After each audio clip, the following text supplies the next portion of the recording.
आम ओडिया मानकर अति प्रिय होची बड़ी संतुला बेसर पखाल कंसा अधा अधुरा आकु छाड़ी फूल बड़ी राशि बड़ी बादाम बड़ी नड़िया बड़ी कखारु बड़ी एमिति अछि आहुरी केते प्रकार आम बड़ ठाकुरंक पाखरे भोग लागे नाड़ी बड़ी बेसर आउ महुर प्रति बाहाघरे बड़ी अनुकूल रे बड़ी हुए परा सतरे केड़े सुंदर आम ओडिया परंपरा आम परंपरा रे बड़ी एमिति हेची जोड़ी आज आसतु बनैबा हाल्का मूला बड़ी दर्शक बंधु समस्त को करुची मो प्रणिपात माँ गेलु हांडीशाला को आपण मानको बहुत बहुत स्वागत। शीत दिने मिलुथिबा मूला को नहीं आसतु हाल्का मूला बड़ी करिबा प्रस्तुत।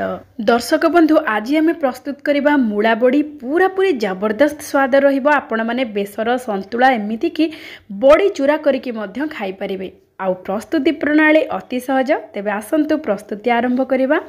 एठी आमे नेइचु 250 ग्राम रो बिरी जेतिकी बिरी नेबे तार 2 गुण नेबे मूला। जेहेतु मु एठी अध किलो मूला नेइची अध किलो मूला पई आमे 250 ग्राम रो बिरी नेइचु बा 250 ग्राम रो बिरी को 2-3 थर भल भाबरे धोइकी ताकू बतुरीबा पई छाडी दबा राती सारा जहा फल रे भल भाबरे बतुरी जीवो। सकाळे आमे तार पर प्रस्तुति आरंभ करिबा। एबे देखंतु आमे सकाळु कोन करिचु ना एठी अध किलो मूला को भल भाबरे धोइकी तार चोपा को छडई देइचु। तापरे ताकू आमे कोरिबा। आपण माने जेते बेले मूला को कोरिबे पूरा पूरी पतला पतला करिके कोरिबेनी कि अधिक मोटा करिके कोरिबेनी मध्यम धरणर कोरिबे जेमिति कि भल भाबरे बड़ी सहित बा बिरी सहित मिसी जीवो। आ बड़ी पूरा पूरी हल्का हैकी प्रस्तुत हबो। आउ हल्का बड़ी केमिति प्रस्तुत करिबा सब टिप्स आउ ट्रिक्स मु आपण मानको आगो को कहिबी। एबे देखंतु आमे एठी मूला को भल भाबरे कोरिके एठी नै जिबा। मूला कोरी सारिबा परे मूला रे थिबा पानी अंश को आमे अलगा कर देबा। जेहेतु मूला रे बहुत पानी अंश थाए आमे प्रथमे कौन करवा ना मूला को भल भाबरे कोरिकी तापर ताको चुपुड़ी दबा।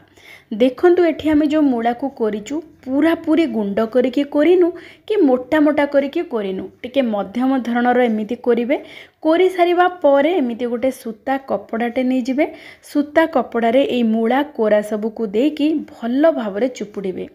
पूरा 2 हाथ रे एमिति चापी चापी प्रेस करी करी आपण माने मूला को पूरा दबेईकी भल भाबरे पानी को बाहर करिवे मूलारो। जदि आपण माने एमिति चुपुड़ी पारिबेनी तेबे कोन करिवे ना गोटे कपड़ा रे एमिति मूला को बांधिकी तापरे गोटे थाली ऊपर ताकू रखिकी आउ गोटे थाली ता ऊपर रखिदेबे। आउ थाली ऊपर गोटे भारी जिनसटे रखिदेबे। नचेत आपण माने चाहिए गोटे हांडी रे पानी भर्ती करके ता ऊपर रखिदेबे जहा फल कि 10 मिनिट छाड़ीदेबे। आउ मूलारू सब पानी बाहर के एमिति पूरा सुखिला हो जिवो। एबे देखंतु मूलारू पानी सब बाहरी जाइछि। एई पानी को आपण माने पी परिबे बहुत बढ़िया हजम करैबो। नचेत आपण माने अटा चकटिला बेले एई पानी को व्यवहार करि परिबे। एठी आमे मूला सहित एठी नेइचु गोटे बड़ चामच जीरा। एठी आमे कंचा लंका किछि आउ अदा 1 इंच रो नेकी ताको टिके दरदर करके कुटी दबा। नहले आपण माने एमिति ग्राइंड कर देबे पल्स मोड रे जहा फल रे कि पूरा पूरी बाटी होबनी दरदर करके बाटिबे। आउ बिल्कुल पानी देबेनी। आउ दरदर करके बाटिले तार बास्ना और स्वाद बहुत बढ़िया रहिबो। तापरे आमे एठी नेचु धनिया पत्र रो किछि डांग। धनिया पत्र नेबेनी नहले बड़ी टिके सागुआ रंग बा सबुज रंग हो जिवो। सेथि पई आमे धनिया पत्र रो डांग नेले तार बास्ना और स्वाद बहुत बढ़िया रहिबो बड़ी रे। आउ भल देखा जिवो भी धड़ा हेकि देखा जिवो बड़ी। एबे देखंतु एतिके सामग्री आमे प्रस्तुति करिकि रखि सारिबा परे एबे आमे बिरी बाटिबा। बिरी को आमे राती सारा जो बतुरे की रखिथिले बिरी भल भाबरे बतुरी जाइछि। एबे आमे पानी रो बिरी को बाहर कर दबा। आउ बहुत कम पानी 2 बड़ चामच पानी दे कि पल्स मोड रे आपण माने बाटिबे। बेसी पानिया जमा करिबेनी नहले बड़ी पकेबा को असुविधा हबो।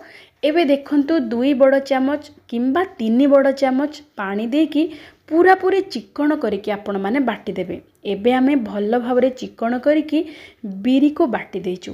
एबे आमे कोन करिबा ना ए बिरी बटा को गोटे बड़ थाली रे रखि दबा। थाली को प्रथमे भल भाबरे टिके धोई दबा जहा फल रे कि थाली टिके ओदा हे जिवो। ओदा थाली रे आमे बिरी बटा को दबा किंतु थाली रे पानी नथिबो।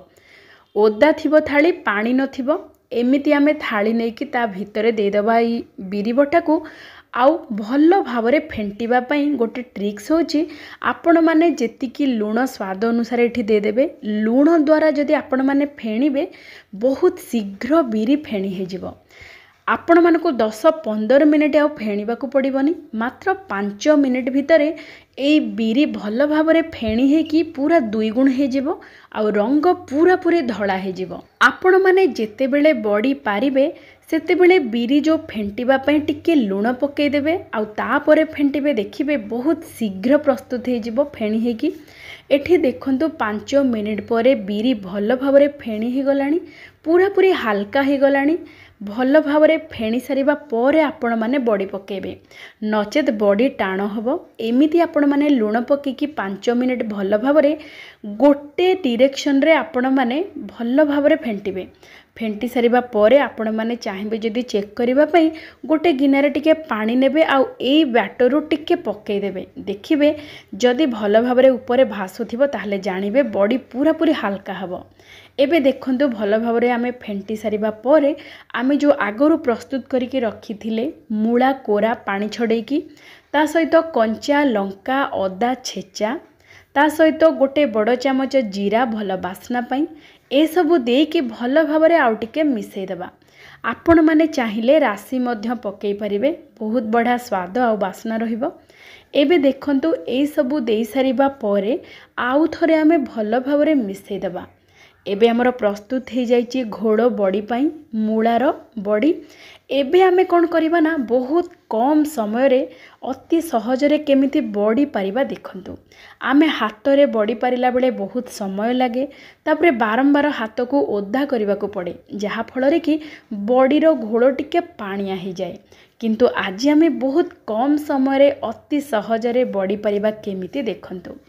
एबे आमे एई बड़ी घोड़ को टिके कड़ को रखीदेवा। बड़ी पारिबा पई सबुठु सहज उपाय हैला आपण माने जरी रे पारि परिबे। देखंतु मु एठी गोटे जरीटे नैची, आपण माने चाहिए तेल जरी हो किंबा अटा जरी जेकोसी जरी आपण माने नहीं पारिबे।